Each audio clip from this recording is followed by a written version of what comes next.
नमस्कार छात्रों, online math मस्ती एनसीईआरटी में आप सभी का स्वागत है। तो आज यहाँ पे क्लास जो 8 का जो है आपका जो जेक का जो सिलेबस है उसी सिलेबस के अकॉर्डिंग यहाँ पे आपका जो है एमसीक्यू करवाया जा रहा है। तो सबसे पहला है कि हम परिमेय संख्या से आज एमसीक्यू आपको करवाएंगे, ऑब्जेक्टिव क्वेश्चन को करवाएंगे। और यहाँ पे आपका जो है तो सही विकल्प का चयन करें। और यहाँ पे आपका जो है एक प्रश्न आपका दिया हुआ है और उसके 4 विकल्प दिए हुए हैं और उन 4 विकल्पों में से आप सही विकल्प का चयन करेंगे।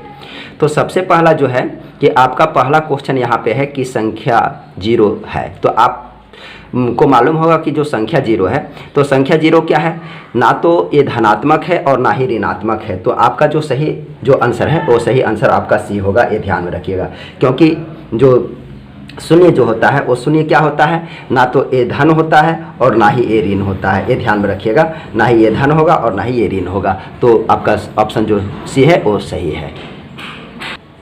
आपका अगला प्रश्न है, दूसरा नंबर का क्वेश्चन है कि सबसे छोटी प्राकृत संख्या। तो सबसे पहले ध्यान में रखें कि आप प्राकृत संख्या के बारे में समझ लें। तो ध्यान में रखिएगा कि जो प्राकृत संख्या है तो प्राकृत संख्या क्या है कि गिनती की संख्या को क्या कहते हैं, प्राकृत संख्या कहते हैं।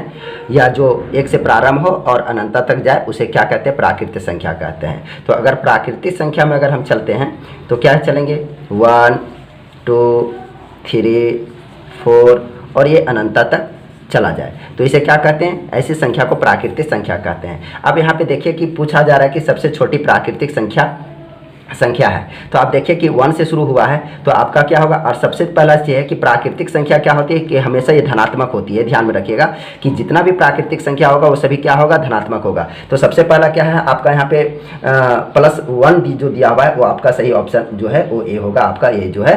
तो सबसे छोटी प्राकृतिक संख्या क्या होगा, आपका 1 होगा। तो प्लस होगा क्योंकि धनात्मक होती है, प्राकृतिक संख्या जितना होती है वो सभी धनात्मक होती है, ध्यान में रखिएगा। आपका जो तीसरा प्रश्न है कि सबसे छोटी पूर्ण संख्या।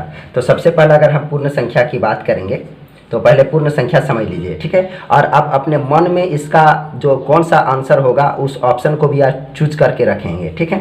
तो पूर्ण संख्या जो है ये ध्यान रखिएगा कि पूर्ण संख्या, तो सबसे पहला पूछा जा रहा है कि पूर्ण संख्या, ठीक है।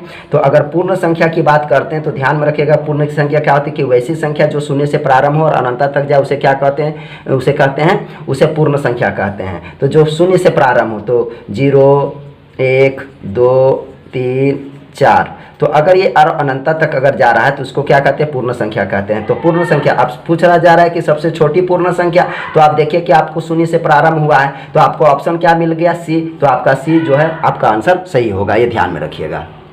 तो आपका अगला प्रश्न यहाँ पे है कि प्राकृतिक संख्या 1 का पूर्ववर्ती पूछा जा रहा है। तो सबसे पहले आप देखिए कि प्राकृतिक संख्या, आप यहाँ पे देखेंगे कि आपका जो प्राकृतिक संख्या है, प्राकृत संख्या, तो प्राकृत संख्या अगर आप देखते हैं तो प्राकृत संख्या में आपका क्या है कि 1 से प्रारंभ हो तो 1 2 3 4 5, तो यहाँ पे अगर और अनंत तक चला जाए तो इसको हम प्राकृतिक संख्या कहते हैं। अब जरा सा बताइए कि प्राकृतिक पूछ रहा है कि पूर्ववर्ती, तो प्राकृतिक संख्या में 1 के पहले कोई संख्या है, जब 1 के पहले कोई संख्या अगर नहीं है तो आपका क्या हो जाएगा। तो यहाँ पे आपका ऑप्शन क्या मिल रहा है, कोई नहीं। तो आपका डी ऑप्शन जो है सही होगा कि प्राकृतिक संख्या 1 का पूर्ववर्ती कोई नहीं होता है, ये ध्यान में रखिएगा।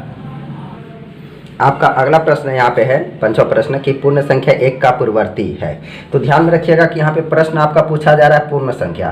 तो अगर आप पूर्ण संख्या में देखेंगे तो पूर्ण संख्या क्या होता है कि जो शून्य से प्रारंभ हो तो 0 1 2 3 4 और ये अनंत तक चला जाए। तो अगर यहाँ पे देखें, अगर देखेंगे तो अगर 0 से प्रारंभ हो रहा है और पूछ रहा है कि पूर्ण संख्या 1 का पूर्ववर्ती, माने पूर्ण संख्या में पूछ रहा है कि 1 का पूर्ववर्ती, तो 1 के पहले यहाँ पे आपको क्या मिल गया, शून्य मिल गया। तो आपका ऑप्शन में देखिए कि शून्य मिल रहा है ना, सी है। तो आपका आंसर जो होगा वो सी होगा, वो आपका आंसर सी सही है। आपका यहाँ पे अगला प्रश्न 6ठा नंबर का प्रश्न है कि 117 को अगर हम शून्य से अगर गुना करते हैं तो गुणनफल क्या प्राप्त होगा। तो यहाँ पे 4 ऑप्शन आपका दिया हुआ है। तो सबसे पहला ध्यान में रखिएगा कि आप अगर किसी भी संख्या को अगर आप शून्य से अगर मल्टीपल करते हैं, जैसे अगर 2 है, 2 को अगर शून्य से मल्टीपल करेंगे तो 0 आएगा। या चाहे मान के चलिए कि अगर मान के चलिए यहाँ पे 200 है, गुने यहाँ पे 100 है और गुने यहाँ पे 0 है। तो अगर यहाँ पे देखा जाए कि अगर गुना में अगर देख रहे हैं कि अगर गुना हम कर रहे हैं और उस गुणन में अगर कहीं भी अगर 0 नजर आ जाएगा तो गुणनफल क्या होगा, 0 होगा। तो आपका यहाँ पे देखिए कि 117 को अगर हम 0 से मल्टीपल करते हैं, अगर गुना करते हैं, तो हमारा गुणनफल क्या प्राप्त होगा, तो हमारा जो आंसर जो आपका सी दिया हुआ है वो 0 प्राप्त होगा। तो आंसर सी आपका जो है वो सही है।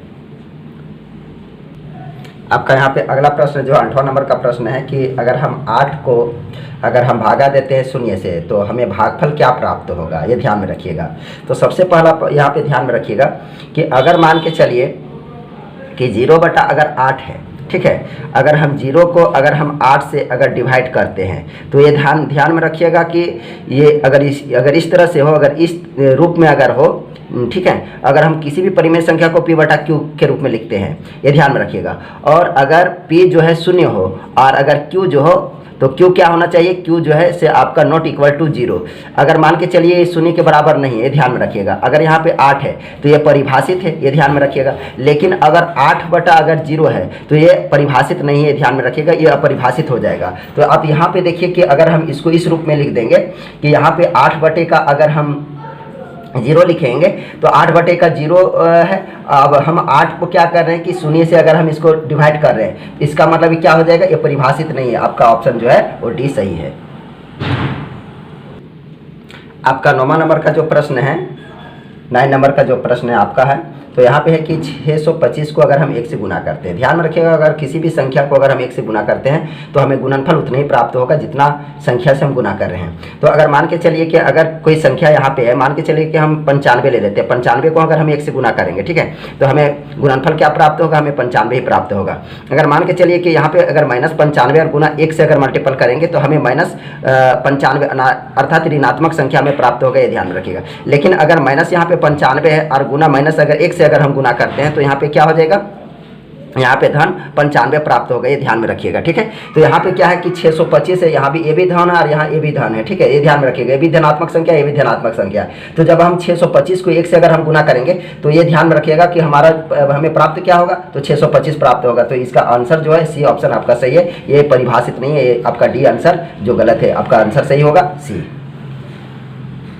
चलिए, तो अगला प्रश्न आपका 10वां है कि इनमें से कौन योज्य तत्समक है। तो आप ध्यान में रखिएगा कि अगर हम योज्य तत्समक को अगर हम यहाँ पे देखेंगे तो यहाँ पे ध्यान में रखिएगा कि एडिटिव आइडेंटिटी इसको कहते हैं। तो ये ध्यान में रखिएगा कि अगर हम किसी पूर्ण संख्या में अगर 0 को जोड़ देते हैं, ठीक है, अगर मान के चलिए कि यहाँ पे 2 है और 2 में अगर हम 0 को जोड़ देते हैं और हमें फिर से वही संख्या प्राप्त हो जा रहा है, ठीक है, या फिर अगर हम 0 में अगर हम 2 को जोड़ देते हैं तो भी हमें वही संख्या प्राप्त हो रहा है। तो अगर हम यहाँ पे देखेंगे कि योज्य तत्समक संख्या को अगर हम यहाँ पे देखेंगे, अगर योज्य तत्समक पूछा जा रहा है तो आपका ऑप्शन क्या हो जाएगा, आपका 0। तो 0 में अगर हम 0 को जोड़ते हैं तो आपका बी आंसर जो है, बी आंसर आपका सही है।